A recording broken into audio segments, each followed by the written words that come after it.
Hey guys, it's Kristina. Welcome back to my channel. So today I wanted to talk about my skin. So I've done a few videos before where I talked about my diet changes, like going gluten-free, going vegetarian, trying keto a few months ago.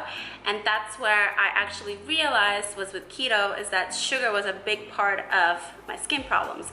So I have a few tips and tricks that I wanted to talk about today that I've realized that have helped me with my skin that I wanted to share with you. So as always, don't forget to hit subscribe, click the notification bell, so you're always notified when I post a new video. So going back, if you haven't not seen those videos that I've done, I'll just quickly mention that I went vegetarian a few years ago, went gluten-free last year after realizing that I had these issues with my digestion, my skin, which I have very bad allergies. I've had them my entire life. But the past few years, I would get like these, like I always had allergies. I even had a sinus polyp surgery. I have asthma, all of that is like related. But my skin issues started a few years ago and I would get these hives and stuff and nobody could figure out why they were. Like the doctors would just prescribe me pills, nothing really, they couldn't figure out why. And so I figured out that whenever I would eat gluten, or wheat, I'm still not sure which one, they're very related, I would start wheezing and I would sometimes get hives, not always, so it's still very strange to me, but I just try to avoid it altogether. So basically when I did keto back in March, I did an entire month of keto, and that means that you cannot have any carbs, so no bread, which for me is even better because that way I'm avoiding all gluten, because I would have like gluten-free bread sometimes, but still somehow it would break out. So this way it eliminated all of that. And also you cannot have any sugar. So I'm not just talking about like cakes and chocolate, which was so hard for me because I'm addicted to sugar. Like I would have it every single day, but it meant like no sugar, like no fruits, no tomatoes, which I love tomatoes, like none of that. Like just strictly like protein, veggies, oil, like nuts, stuff like that. And so I did it for a month. It was definitely hard, to discipline yourself to not crave sugar. Carbs like was okay, not so much, but sugar was definitely hard, so it disciplined me. But I definitely saw a difference in my figure. I not so much lost weight, but I definitely lost fat, like I got leaner, so that was a plus. And then I also noticed that my skin cleared up on my back because my face doesn't break out anymore. So I'm 29. I didn't really have acne when I was a teenager at all. Just some pimples here and there, but like not really anything. And then when I was 20, I just started getting acne on my jawline and my chin, like all up in here. And I was like, what the hell? And it would not stop until I was maybe like, I don't know, 26 or something, 25. So like I basically had the teenager years in my 20s. So I had the acne. Then it stopped, my skin cleared up, and then in 2017, so 2 years ago, I was 27, the skin on my back started breaking out, and I didn't know why. I thought maybe it's like the climate, maybe it's just heat, like you're sweating. Like I moved to California at the month of October 2017. It was a big heat wave. Literally had to take like 3-4 showers a day. It was insane. So I was like, maybe it's the heat, you're sweating. I didn't really know what it was. And so I suffered from this acne on my back for 2 years until this March, which I'll show you a little video and pictures of my back, and in March it went away once I just stopped eating sugar, and I could not, and I was like, oh my God, this is so great, and I was for sure that it was the diet. And then I wanted to do an experiment in May or like June. I was like, you know what, I'm just gonna go back to eating carbs, not necessarily gluten, but like, here and there I would have a cookie or whatever, not specifically straight up bread, but like a taco or a cookie, whatever, and then back to sugar. So I would have chocolates. And so of course the acne came back and I was like, so now I was like, you know what, I'm done with it. Like no more sugar, no more chocolates, I'm done. So I cut off the sugar again, and of course it improved. So it all goes back to diet, which for everyone is different obviously, but I would just suggest kind of playing with your diet, to make sure to see just what contributes to your acne. For some people it's dairy. I've heard that a lot. For me, I don't find that a problem, but for me I guess it's sugar. So everyone's different, so just kind of play around with it. I would give it like maybe 2 weeks, cut something off completely, not just like, oh, I'm gonna have a little bit. No, like cut it completely off, because otherwise you can't tell, if that's the culprit. So I would completely cut it off out of your diet for like 2 weeks, whatever it is, and see if you have an improvement. So everyone's different with that. But for everybody, you have to hydrate. So I found that if I don't drink enough water, I can definitely tell.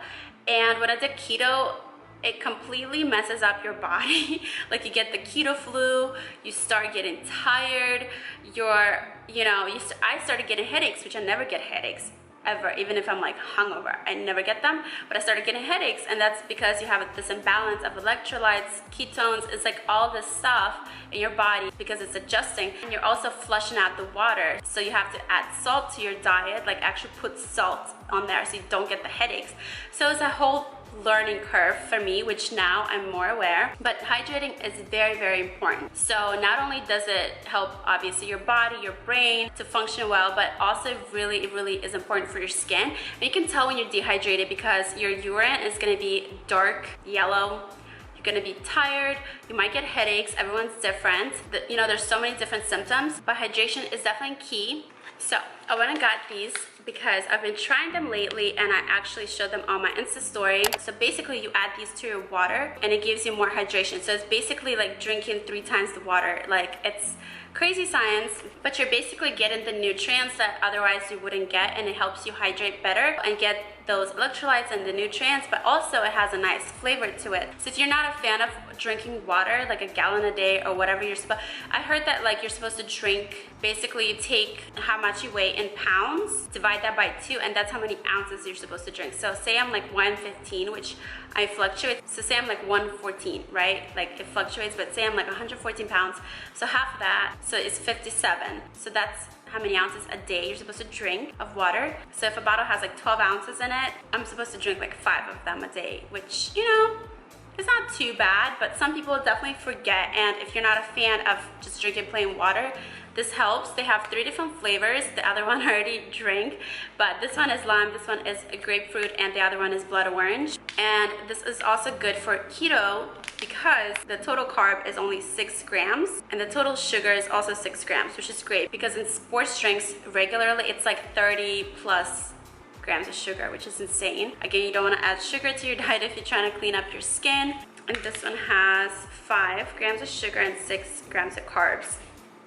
So this tastes great. I just added to my bottled water. So for example, the lime one has salt, citric acid, zinc, magnesium gluconate, cane sugar, lime juice powder, sodium citrate, and potassium citrate. So they've got 3 different flavors, like I said, and I got them from drinkhydrants.com, so I will link them down below for you guys. So there's just a few tips, but definitely make sure you get enough water, please. And I'm not talking coffee or tea or definitely soda. That's also a ton of sugar. Oh my God, I cannot stress that enough. Like, I stopped actually drinking soda years ago, I think like 2015 or 16.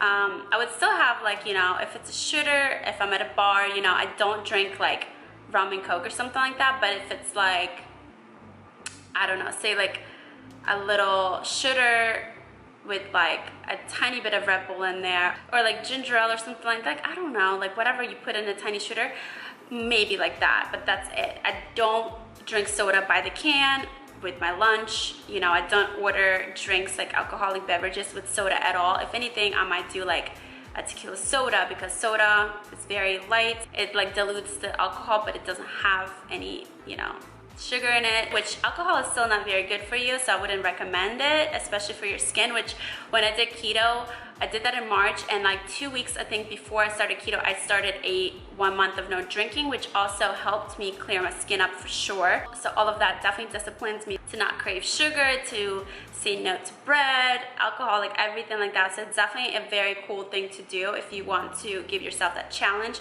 and just say like a month of no, whatever it is. It's really awesome because afterwards you feel like so empowered. You're like, yes, if I can do 1 month of no sugar completely, which don't get me wrong, it's a break here and there because the first 2 weeks, that's when you're dying. You want to have sugar. For me, at least, it was sugar. Some people it's carbs, whatever it is. But if you can make it for a month of not having those things, you're like, I'm good. Now if you do have a bite of whatever it is, like a cookie, you're like, okay, that's enough. Like you can stop, like you don't need to have it. It doesn't even taste that great anymore. Like you stop craving it so much, which I've read that like your brain, the way it reacts with sugar, it's like craving, like it's worse than like cocaine or something, like it's so addicting to your brain. Like the way your brain reacts to sugar, it becomes reliant on it. It's like becomes addicted. So it's basically releases like these feel-good hormones that are like very like drugs, so you're like addicted to sugar, which is so bad. But I'm glad I did that whole month. So anyways, I would say just try different diets and to eliminate dairy or eliminate sugar or carb, gluten, all of that. Just see different things. You can also get tested if you have an actual allergy to something. You might go to the doctor and get tested for various things, but before you do that, you have to eat everything for 2 weeks, which I would probably die if I had to eat everything, including gluten and all of that, because you have to basically develop the antibodies so they can actually see it in your blood test. You know, at some point, if you're not eating it, then they can't test you for it, so you're not going to test positive if you are allergic, you know what I mean? But you can definitely do that. But I want to know you guys' issues. Let me know in the comments down below like what your skin issues are, or if you overcame them, like what you did, so you can help other people in the comment section as well. But thank you guys so much for watching.